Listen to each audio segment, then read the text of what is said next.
የወጀቡ ጥግ ልብ አንጠልጣይ የህይወት ታሪክ ክፍል 22 ደራሲ ሸረፈዲን የእናቱ ልጅ ተራኪ ረዚቃ መሐመድ። ለቻናላችን አዲስ ከሆናችሁ ላይክ፣ ሼር፣ ሰብስክራይብ በማድረግ ቤተሰቦቻችን እንድትሆኑ በአክብሮት እንጋብዛለን። ሁሉም ሰው የሁለቱን ታራሚዎች መጥፎ አሟሟት ሲሰማ እጅግ ተደናግጧል። ከመሞታቸው በፊት ተሰቃይተዋል። ሰውነታቸው በሰንጢ ተተልትሏል። ፊታቸውም ተበላሽቷል። በተለያየ ማረሚያ ቤት ግን በአንድ ሌሊት የሞትን ጽዋ ቀምሰዋል። የበረከት ወንድነቱ ሳይቀር ተበላሽቶ ነበር። ይህንን ነገር ማን አደረገው የሚለው አንዱ ጥያቄ ሲሆን፣ በብዙ ፖሊሶች በሚጠበቅ ተቋም ውስጥ ወንጀሉ በቀላሉ መፈጸሙ ሌላው ግር የሚያሰኘው ነገር ነው። ከሟቾቹ እርቃን ጀርባ ላይ በደም የተጻፉ 3 ፊደሎች ለአይን ጎላ ብለው ይታዩ ነበር። ፍትህ። ኢንስፔክተር፣ ይሄ ነገር እስካሁን መላ አልተገኘለትም። ምንም ፍንጭ የለም። ስማችንን የሚያጠለሽ ነገር ነው የተፈጸመው አሉ ሽበት የወረሳቸው ኮሚሽነር። እየሞከርን ነው አለቃ፣ ግን በጥንቃቄ ነው ወንጀል የተፈጸመው። አሻራ ልናገኝ አልቻልንም። የአስከሬን ምርመራ ውጤቱ ግን በቀል ሊሆን እንደሚችልና በአንድ ሰው እንደተገደሉ ገልጾልናል። ወንጀለኛው የተጠቀመው መሳሪያም አሟሟታቸውም ተመሳሳይ ነው። ከጀርባቸው የተጻፈው ጽሑፍም ይህንኑ ነው የሚያጠነክረው አለ ኢንስፔክተሩ ፊት ለፊቱ ለጠጥ ብሎ የተቀመጡትን አለቃውን በአክብሮት እየተመለከተ። በአንድ ሌሊት ግን የተለያየ ቦታ አንድ ሰው እንዴት ሊፈጽመው እንደቻለ ነው ያልተዋጠልኝ አሉ ኮሚሽነሩ ጺማቸውን እያሻሹ።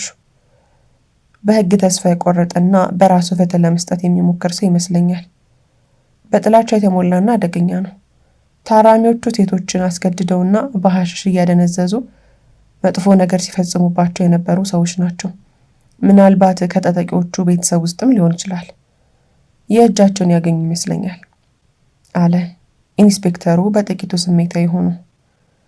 እንዳልከው ነው ነገሩ፣ ግን እኛ ፖሊሶች ነን፣ ይህንን አትርሳ። ታዛዥ ነኝ አለቃ። ለኮሚሽነሩ እጅ ነስቶ ክፍሉን ለቆ ወጣ።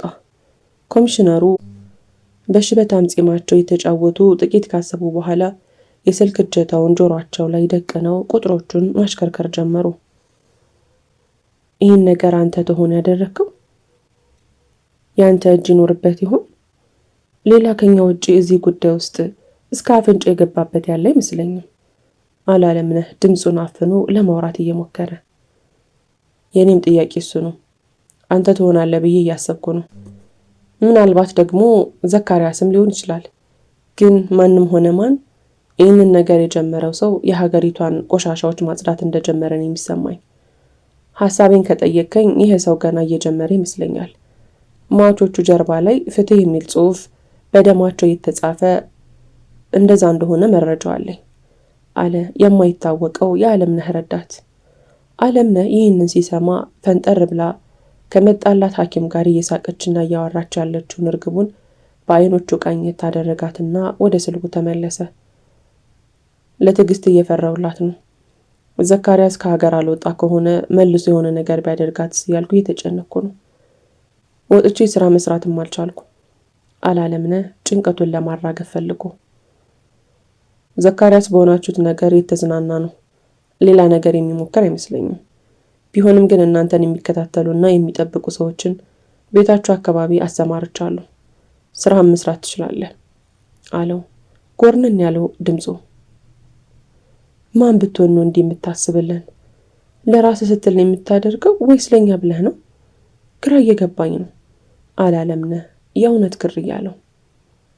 ለራሴ ስል ነው። ዓለምነህ ሌላ ጥያቄ ሳያስከትል ስልኩ እንደ ልማዱ ተዘጋ። ጎርናናው ድምፅም ጠፋ። የስነ ልቦና ሐኪሙ የዕለቱን ሕክምናውን ጨርሶ ሳምሶናይቱን ቆላልፎ ከተቀመጠበት ሲነሳ ዓለምነህ የስልኩን እጀታ ወደ ቦታው መልሶ ሊሸኘው ተከተለው። እንዴት ነው ዶክተር ሁኔታዋ? አላለምነህ ግቢውን ለቀው እየወጡ። ትንሽ ከበድ ይላል። ከአምላክ ጋር ግን እንመልሳታለን። ተስፋ መቁረጥ የለብንም። ጥንካሬን ይጠይቃል አለ ዶክተሩ እየፈገገለት። ካንተ ጋር ስትስቅ ስትጫወት እኮ እየተመለሰችልኝ መስሎኝ ነበር። እኛ ጋር እንዲህ አውርታ አታውቅም የእሷን ዓለም ስለተቀላቀልኩ ነው የቀረበችኝ። እሷን ስለመሰልኩኝ እሷን ስለሆንኩላት ነው ስትጫወትልኝ የነበረው። ይኸውልህ ስምህ ማን ነበር አለው ዶክተሩ የመኪናውን በር እየከፈተ። አለምነህ እባላለሁ። አለምነህ፣ ሕክምናው ከትንሹ ነው የሚጀመረው። ለውጥ እያየን በደረጃ እናሳድገዋለን።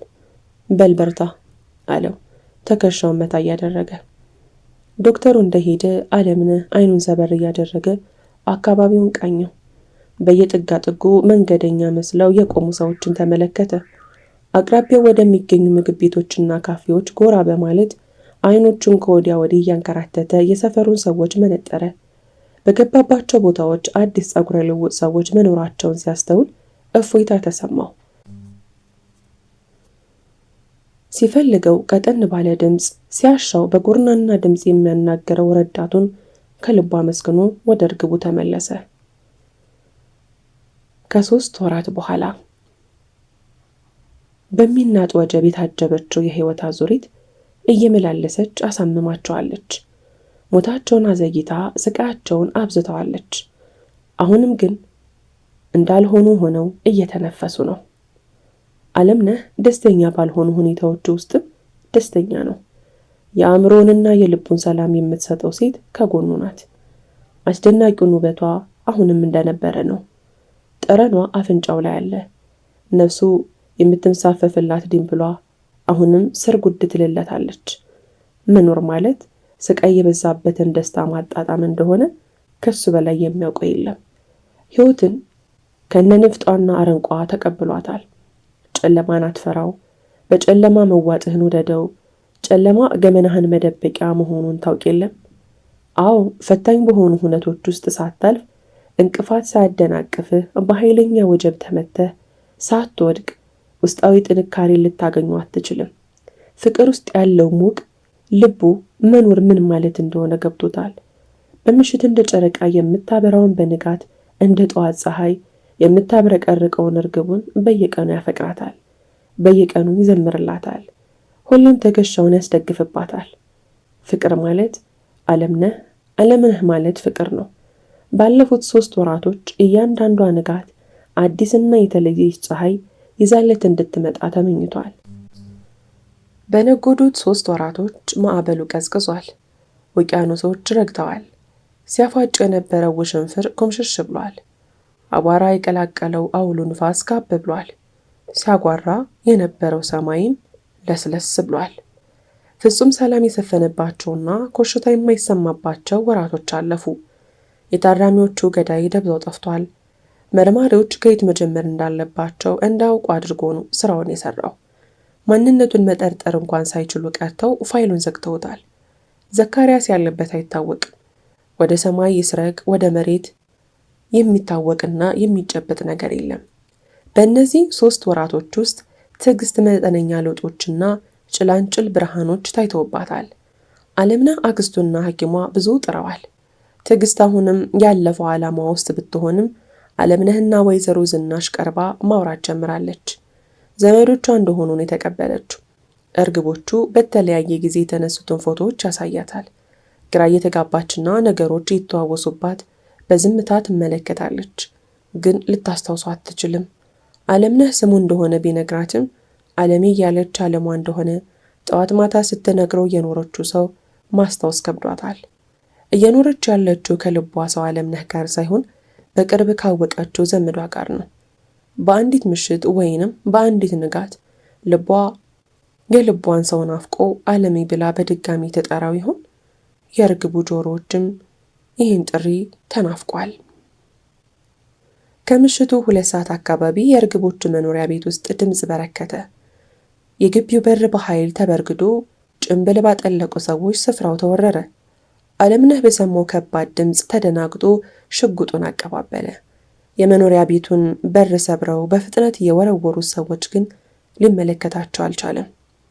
ብዛት ያላቸው አፈሙዞችን ደቅነውበታል። እኔን ግደሉኝ፣ እነሱን ግን ተዋቸው አለ አለምነህ ሽጉጡን ወደ መሬት እየጣለና እጁን ወደ ላይ እያንከረፈፈ። ዝም በል አንተ አይደለም የምትወስነው። ጮኬ ሰው ጠራለሁ ምናምን ብትሉ ወንፊት አድርጊያችሁን የሚሄደው አለ መሪያቸው የሚመስለው ሰው። ትዕግስት መሳሪያውንና እነዚህን አስፈሪ ሰዎች ስታይ እንደ ትንሽዬ ልጅ አክስቷ ጉያ ገብታ ተሸሸገች። እባካችሁ ምንም አታድርጉ፣ ይዋት እስኪ ይችን ምስኪን በቅርቡ ሙሉ ቤተሰቧን አጣለች። እሷ እንኳን ለመሐላ ትትረፍ ተዋት አለች ወይዘሮ ዝናሽ እያለቀሰች። ሴትዮ አታላዝኝብኝ፣ ቅድሚያ ነበር አርፎ መቀመጥ። ሄድና ሰራቸው አፋቸውን፣ መሄድ አለብን አለው ከጎኑ የቆመውን ባለጭንብል። እጃቸውን ጠፍንገው አስረው ይዘዋቸው ከግቢ ወጡ።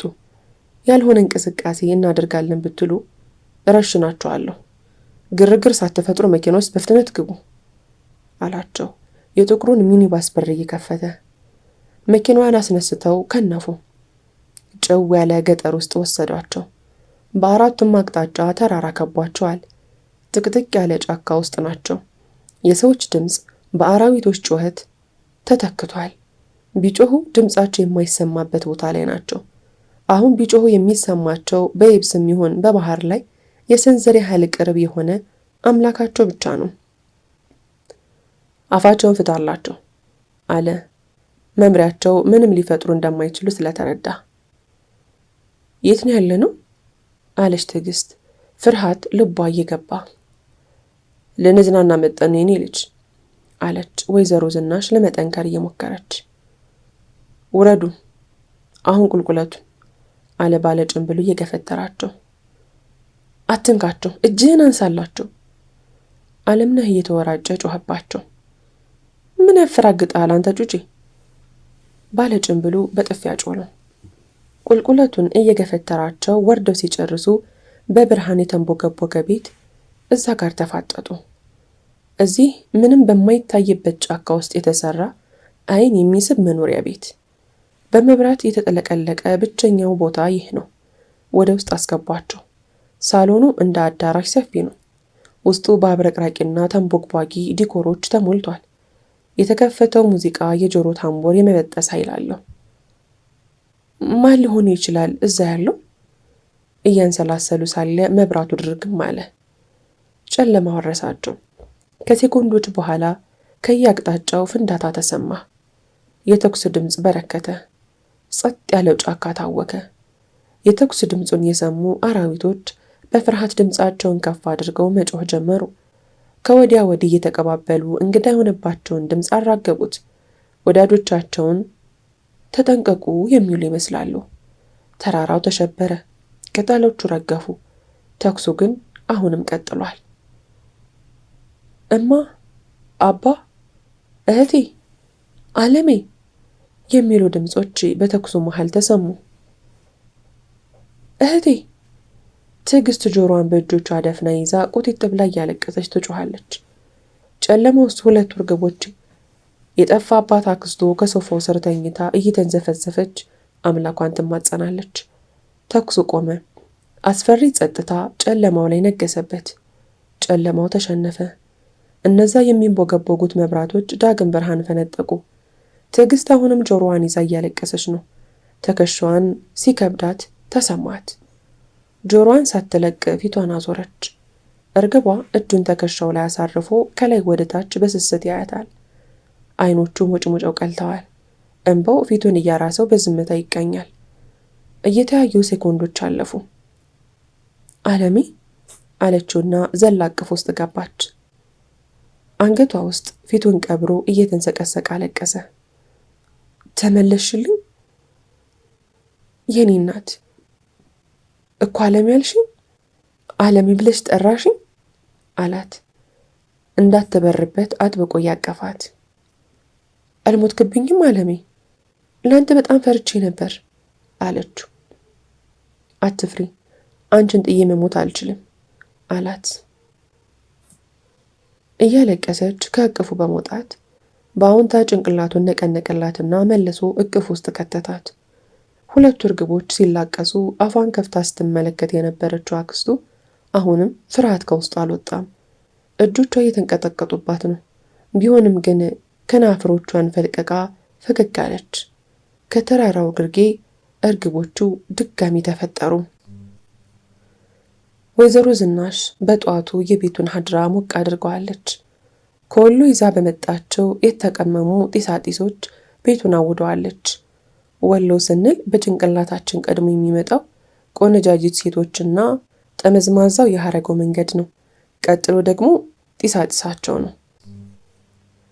ወሎ በጢሳጢስ የምትታወቅ ሀገር ስትሆን ገጠራማ ክፍሉ ላይ ሴቶቹ ውበታቸውን አጉልተው ለማውጣት ልብስ ተጎፋፍነው ይታፈኑና የወይባ ጢስ ይሞቃሉ። ለስላሳና ወዝ ያለው የፊት ገጽ እንዲጎናጸፉ ይረዳቸዋል። ወይዘሮ ዝናሽ በጠዋቱ ተውባለች። ፊቷ ላይ የሚያጠግብ ፈገግታ ይታያል። ከወዲያ ከወዲህ ሽር ጉድ ትላለች። ትንሽየዋ ጀበና ትርክርክ ያለ ፍም እሳት ላይ ተቀምጣ ቡልቅ ቡልቅ ትላለች። ከድንጋይ የተሰራችው ጋቻ ላይ የተዘሩት ዕጣኖቹ እየተንጣጡ ነው። የሚለቁት ጢስ ቤቱ በጭስ እንዲታፈን አድርጎታል። በጥሩ ሽታ ታውዷል። እናንተ አትነሱም እንዴ? መሸኩ አለች ወይዘሮ ዝናሽ የግድግዳ ሰዓቱን የተመለከተች። ከጠዋቱ 4 ሰዓት ሆኗል። ቤቱን ስታዘጋጅ ረፍዶባታል። በምግቦች የተሞላውን ጠረጴዛ እየተመለከተች ተመስገን፣ አንተ ምን ይሳንሃል? በድጋሚ ሰበሰብከን አለች እጆቿን ዘርግታ። ከእርግቦቹ መልስ ያጣችው ዝናሽ ወደ ክፍላቸው አመራች። በሩን ስታንኳኳው ሊሰማት ስላልቻለ በሩን በዝግታ ከፈተችው። ሁለቱ እርግቦች አንዳቸው ላይ ተጣብቀው ነበር። ተመልሰው እንዳይጠፋፉ የፈሩ ይመስላሉ።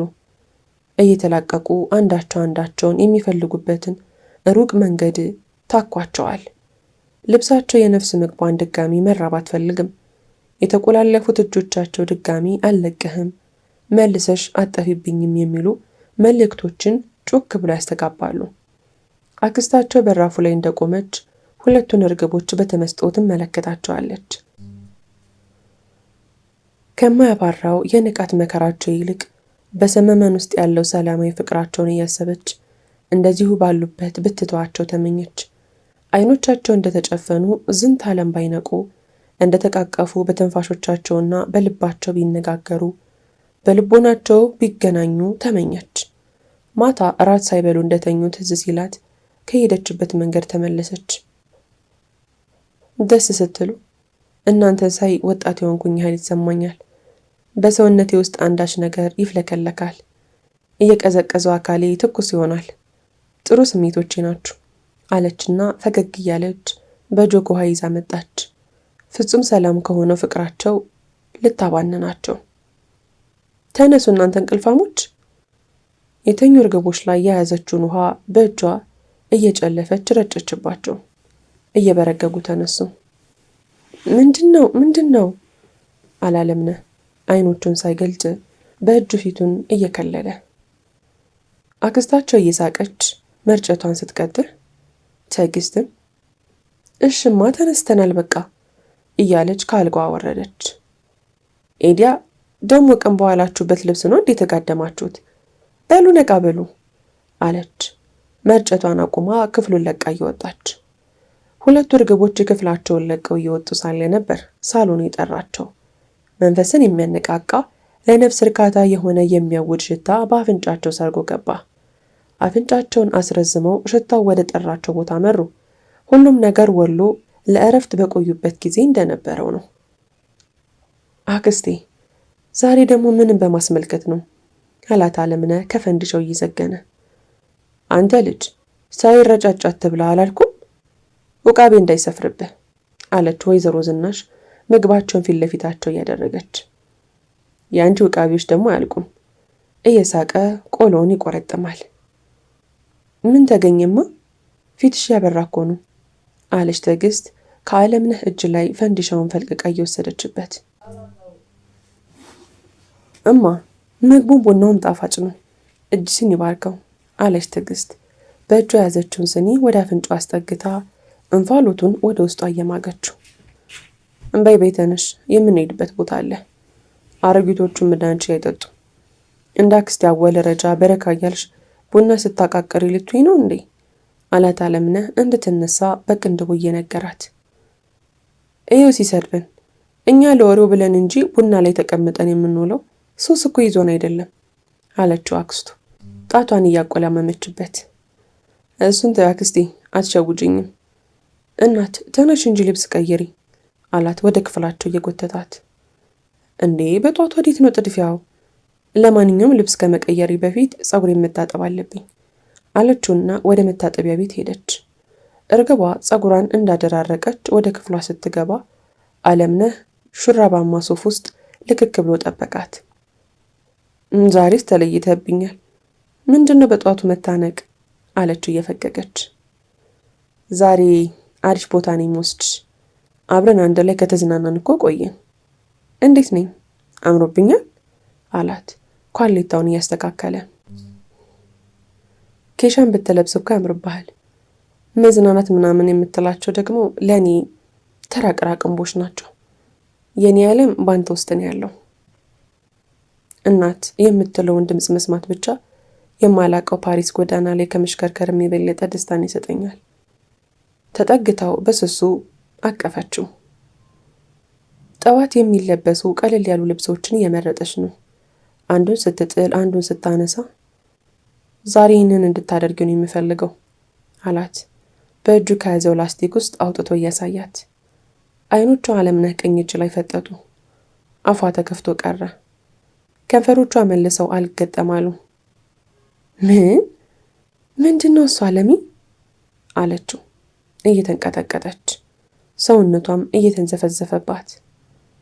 ልብስ ነዋ፣ ልበሹ አላት ፈገግ እያለ። ግን እኮ ይሄ አላሰብኩትም።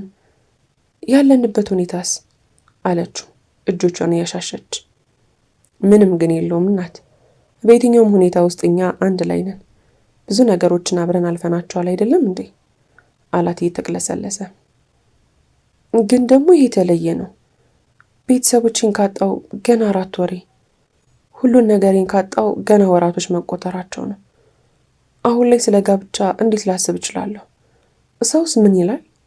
አለችው ፊቷን ቅጭም እያደረገች። የኔ እናት ልክ ነሽ፣ ግን እሺ በይኝ፣ አንድ ላይ እንጣመር። ያልሻቸው ነገሮች ልክ ናቸው። እኔም ሳልረዳቸው ቀርቼ አይደለም።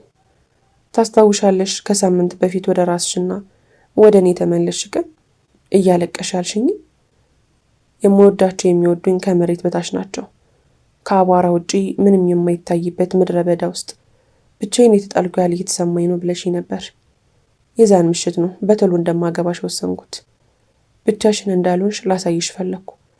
ብቸኝነት እንዳይሰማሽ ይህንን ማድረግ ነበረብኝ። የኔ እናት ያጣሽውን ነገሮች ላልመልስልሽ እችላለሁ፣ ግን እባክሽ ቢያንስ አብሬሽ ሆኜ ቁስልሽን ጠገግ ሲልየው፣ ቀዳዳዎቻችንን አብረን እንስፋቸው፣ የራሳችንን ቤተሰብ እንመስረት አላት ጨርቁን እንዳንከረፈፈ እንባው ከብለል እያለ። ክፍል 23 ይቀጥላል። ታሪኩን ከወደዳችሁት ላይክ፣ ሼር፣ ሰብስክራይብ ማድረጋችሁ እንዳትረሱ።